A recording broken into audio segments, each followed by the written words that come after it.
Hey guys, welcome back to some more AFK Arena. In today's video, we have the new Chimera hero, which looks absolutely savage. Also, sorry for the lack of content over the last few days. I've been crook, so if you see a bunch of jump cuts in this video, it's probably because I'm coughing and I've got to edit all that out. So apologies for that in advance.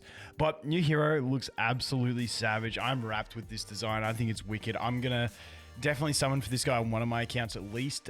Just like look at it. It's savage. I love this hero design. But the name is Canisa, I can't even say it, and Ruke. Now, unfortunately, the abilities reference each head for attacks, so we'll just call him in general Chimera. I think that's easier without having to get into names. Alright, so let's go to the expanded view of the abilities and get into it. So, once again, we've had a lot of these ultimates lately that have a passive side to them, but basically the two of them will launch normal attacks respectively. When dealt actively, so when you use the ability, they jump where the enemies are densest, and each inflict damage equal to 250% and 310% respective attack ratings on the enemies. Enemies hit by both attacks will suffer chain effect for 12 seconds. They will distribute 30% of the direct damage they receive evenly among the chained enemies. The distributed damage will not exceed 430% of their attack rating. Now, I believe the distributed damage won't, but well, to be fair, 30% shouldn't be an issue with it anyway. I was going to say I don't think there's a limit to the number of mitigation, but I don't think their tanky stats would exceed that anyway, so I think it should be fine. Just ignore me, basically, is what I'm saying. It goes up to a 35% distributed, which isn't too bad. So honestly, nice little bit of mitigation, but as we know in the end game, that isn't going to save them from death, but they do have another ability that will, so I'm curious to see how these guys play out. Next up, Howl of Fury. They let out a howl that knocks back surrounding enemies, deals damage equal to 280% of their attack rating, and stuns enemies for 2 seconds. Meanwhile, they gain a shield that lasts for 8 seconds, with shield value equal to 25% of their max health. It goes up to a 3-second stun and 35% max health shield. Next, ability. So this is a really cool ability. This ability is what I think will give them some serious viability in the end game. I'm not too sure. I don't think it's going to make them like OP. We will have to wait and see. But like whenever you have immunities, it gives you a little bit of viability at least. Also, they have the CC. They have damage distribution. So if they are immune to... and I don't know how it works with their like passing on damage. If they're in this immune to damage phase, do they still technically calculate this damage and distribute it? That's what we'll have to wait and see, but plenty of questions to be asked. But here we go. I'll actually read the ability, then we can talk about it. At the beginning of battle, their max health drops by 30%. On receiving their first fatal damage, they will become immune to all damage and control effects for 2.5 seconds. I believe that means they won't distribute damage through this. It'd be really cool if they did. They will also restore to full health and increase their max health by 30%. Now, this increase by 30%, I don't know if that means like it's back to normal max health level or whether it's like 30% above the base level, because this one's 30% below. So I'm not sure if it's just compensating for what they lost at the start or whether it's going above and beyond. They will also buff their physical resist by 10 points and magical resist by 20 points according to the proportions of the types of damage previously suffered until the end of battle. I don't really get this bit. They will also buff their physical resist by 10 points and magical resist by 20 points according to the proportions of the types of damage previously suffered until the end of battle. If anyone understands that, let me know. Like, is that like they increase their resist by 10 points per the amount of times they got hit by physical attacks or something like that? I don't know. Apologies if it's really obvious. I've been sick, so my brain's fried as well, so apologies. But we do get increased duration of immunity to 3.5 seconds. It's no Brutus, but it's still decent, and I believe their kit has a lot in it, so we'll have to wait and see. But then their first engraving isn't too bad. I don't think this one will apply too much in endgame campaign and stuff like that because they'll be dead instantly. Maybe some PvP viability and stuff like that. We'll have to wait and see. But increase the attack and defense rating by 2.5% up to 45% per second before they receive fatal damage Okay, so basically what this is saying, I believe it's, man, the wording in this is so horrible. Or maybe I'm just stupid. That's probably more likely. But the way I understand this is every second until they receive their first fatal damage, they're stacking their attack and defense by 2.5% up to 45% max. Then once they receive that first fatal damage and proc the immunity, they no longer stack it. So say they last 3 seconds into the battle before they have to proc that immunity, they will then get like a 7.5% increase, if that makes sense. That's how I believe it works.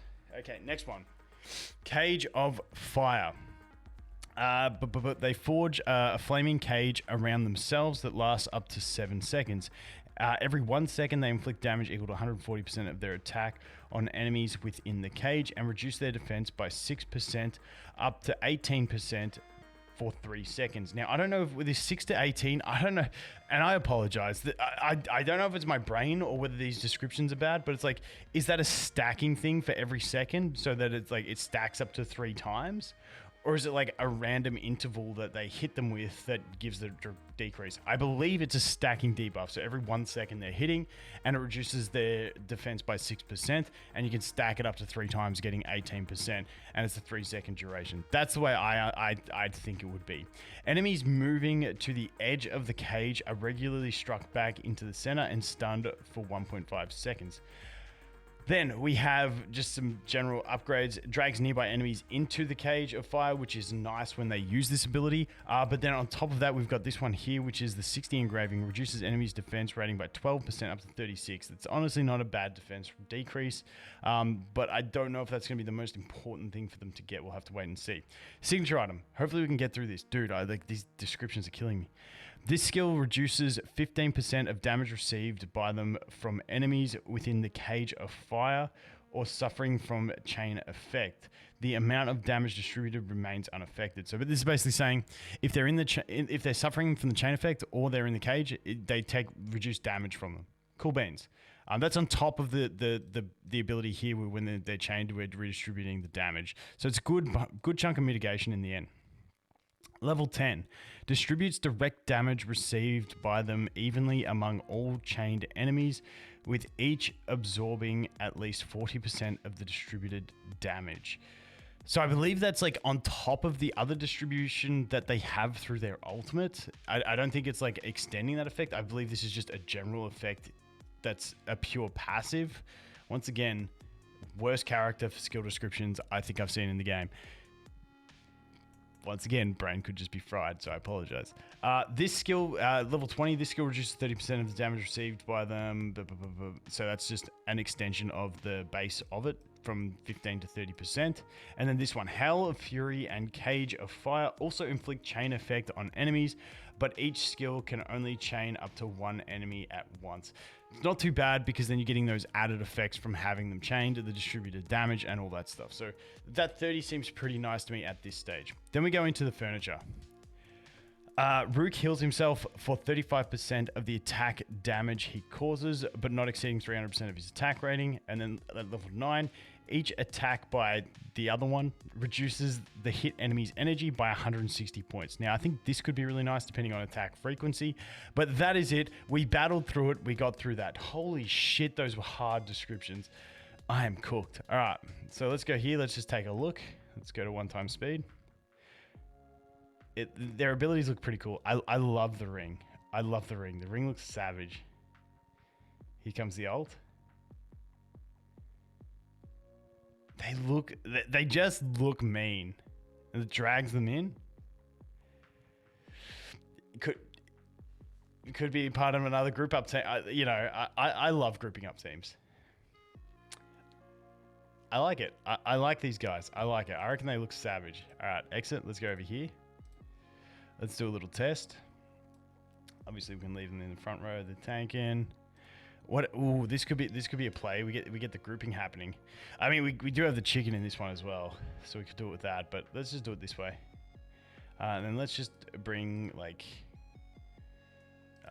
Let's not even bring that. Let's just do it like this, because you know what? Let's just do it like this. I'm curious. I'm curious what we can do with this. I just want to watch them. Look at that dragon, dude. Dragon's so solid. That's actually really good grouping up capacity. When you do Frampton with them.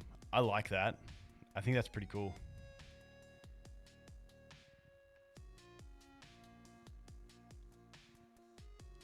I mean, it's pretty savage grouping. Let's see damage. Not that it really matters. All Frampton, but that's actually pretty cool. I do like that. Wait, let's do that again. So let's do this. Let's just do them and them. All right, let's see. So we group them up with Frampton, and then they get into the drag range for that, and then they're all grouped up from there. That's pretty sick. So there we go. We proc the passive. Now we're immune to damage. We've got all our health back, which is solid, like fully healed.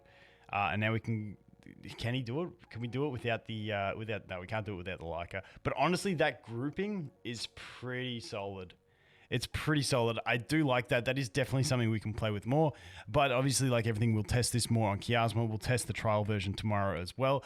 I think these guys are savage. I really like it. Even if they're not the greatest, it's another sick design for a Hypergene. And yeah, I'm going to go for one. But let me know what you guys think. Let me know if I was stupid with the descriptions or whether those are actually hard descriptions to read, because damn, I suck. Anyway, guys, thanks for watching. Hope you have an awesome day. I look forward to seeing you in the next one. Cheers.